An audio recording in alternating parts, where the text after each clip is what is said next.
സംവിധായകരെല്ലാവരും clean ആണോ സീരിയലില്? ഈ യൂട്യൂബിലെ ആങ്കർ ചെയ്യുന്നവരൊക്കെ ക്ലീൻ ആണ്? അല്ല. യൂട്യൂബിലെ ക്യാമറ ചെയ്യുന്നവരൊക്കെ ക്ലീൻ ആണ്? അല്ല.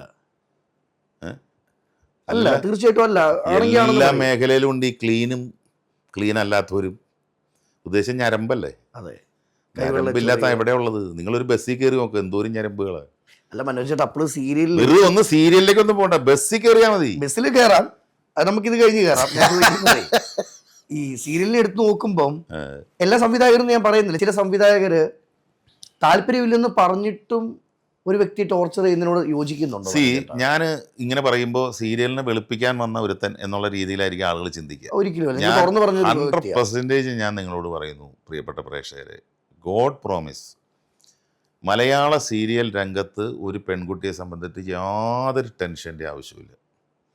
ഒരു പെൺകുട്ടി അഭിനയിക്കാൻ വന്നാൽ ഇല്ലേ എന്ന് ചോദിച്ചാൽ ഉണ്ടെന്ന് ഞാൻ പറയും. ചില ആളുകളുണ്ട് ഇങ്ങനെ, അത് കയറി പിടിക്കാനോ അല്ല, ചിലപ്പോൾ ഒരു മെസ്സേജൊക്കെ ഇട്ട് നോക്കും. അങ്ങനെ ചിലരുണ്ട്, ചില ആളുകളുണ്ട്. അത് വളരെ കുറച്ചേ ഉള്ളൂ. ബാക്കിയെല്ലാം ഈ വർക്ക് എന്ന് പറഞ്ഞ് പ്രാന്തെടുത്ത്. ഒന്നാമത്തത്, ഒരു സീരിയൽ സംവിധായകനെ സംബന്ധിച്ചിട്ട് അയാൾ എയറിലാണ്. രാവിലെ തുടങ്ങി രാത്രി തീരുന്നവരെ, അതും തീരുന്നവരെ മനസ്സമാനമില്ലാണ്ട് നടക്കുന്നില്ല.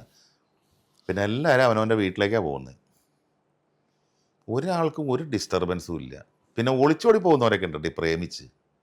അതിനൊന്നും ആരെയും കുറ്റം പറഞ്ഞിട്ട് കാര്യമില്ല, ഇല്ലേ? അതെ. അല്ലാണ്ട് എല്ലാവരും അടച്ചു പറയാൻ പറ്റില്ല. വേണ്ടാത്ത പണിക്ക് പോകാതിരിക്കുക ചിന്ന, അത്രേ ഉള്ളൂ. ഞാൻ പറഞ്ഞല്ലോ, ഞാൻ നേരത്തെ നിന്നോട് പറഞ്ഞില്ലേ, എന്തുകൊണ്ട് നമ്മൾ ഹാപ്പി ആയിട്ടിരിക്കുന്നു? ഒരു മനസ്സമാധാനമുണ്ട്. എനിക്ക് ഭീതിയില്ല.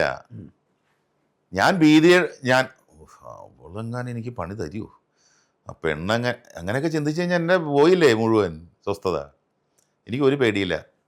ഇപ്പോൾ ഉള്ള സാമ്പത്തിക ഇതിലൊക്കെ ഞാനിങ്ങനെ നമുക്ക് കുഴപ്പമൊന്നുമില്ല. നമ്മൾ ഈ വലിയ മോഹങ്ങളില്ലല്ലോ നമുക്ക്.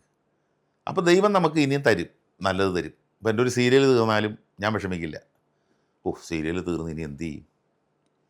അടുത്തത് ദൈവം തരുന്നേ. നമുക്ക് ഇന്ന് വരെ അങ്ങനെ തന്നിട്ടുണ്ട് ദൈവം. എന്നെ എത്രയോ പേര് എന്നെ ദ്രോഹിച്ചിട്ടുണ്ട്, എനിക്ക് അറിയാവുന്നവരുണ്ട്. ഈ ഇൻഡസ്ട്രിയിൽ നിന്നാണോ? ഇഷ്ടം പോലെ എന്നെ നല്ല രീതിയിൽ പാര വച്ചിട്ടുണ്ട്. എന്നെക്കുറിച്ച് ഒരുപാട് അപഖ്യാതികൾ പറഞ്ഞ്, അല്ലെങ്കിൽ എൻ്റെ അവസരം ഇല്ലാതാക്കാൻ വരെ നോക്കിയിട്ടുണ്ട്. ഇന്നവർ ഇൻഡസ്ട്രിയിലുണ്ടോ? അവരോടൊരു പകയൊന്നുമില്ല? എനിക്കില്ല. അത് എനിക്ക് ആദ്യം വിഷമവും ദേഷ്യവും വരും ആദ്യം ഇത് കേൾക്കുമ്പോഴേ. പിന്നീട് എനിക്ക് തോന്നും, എന്തിന് ഞാൻ ചിന്തിക്കണം, അതെൻ്റെ ഒരു വിധിയായിരിക്കാം. ചിലപ്പോൾ ഒരുപക്ഷെ ഞാൻ അറിയാതെ ചെയ്ത പാപങ്ങളുടെ കർമ്മഫലമായിരിക്കാമെന്ന് ഞാൻ വിശ്വസിക്കും.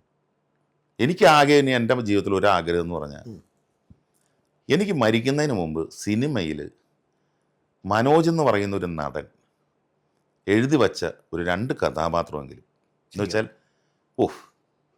ഇയാൾ ഇങ്ങനെ ജീവിച്ചിരുന്നിട്ട് ഇവിടെ ഇങ്ങനെ ഒരു നടൻ. കാരണം സീരിയലിൽ എന്തോരം നല്ല വേഷം കഴിഞ്ഞിട്ട് ഒന്നും കാണാൻ പറ്റില്ല പിന്നീട്, ഇല്ലേ? ഇന്ന് സത്യമാഷയുടെ പടങ്ങൾ നമ്മൾ കാണുന്നില്ലേ? നസീർ സാറിൻ്റെ പടം, ജയൻ സാറിൻ്റെ പടമൊക്കെ ഇപ്പോഴും കാണുന്നില്ലേ നമ്മൾ?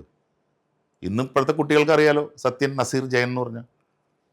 അന്ന് സീരിയലിൽ അഭിനയിച്ചിരുന്ന ആരുടെങ്കിലും പേര് വല്ല പിള്ളേർക്കും അറിയൂ? 87 അഭിനയിച്ചിരുന്ന PC സോമൻ ചേട്ടൻ ആദ്യത്തെ നായകൻ. മനോജ് ചേട്ടൻ ആ ഒരു ആഗ്രഹമേ ഉള്ളൂ മരിക്കുന്നതിന് മുമ്പ്.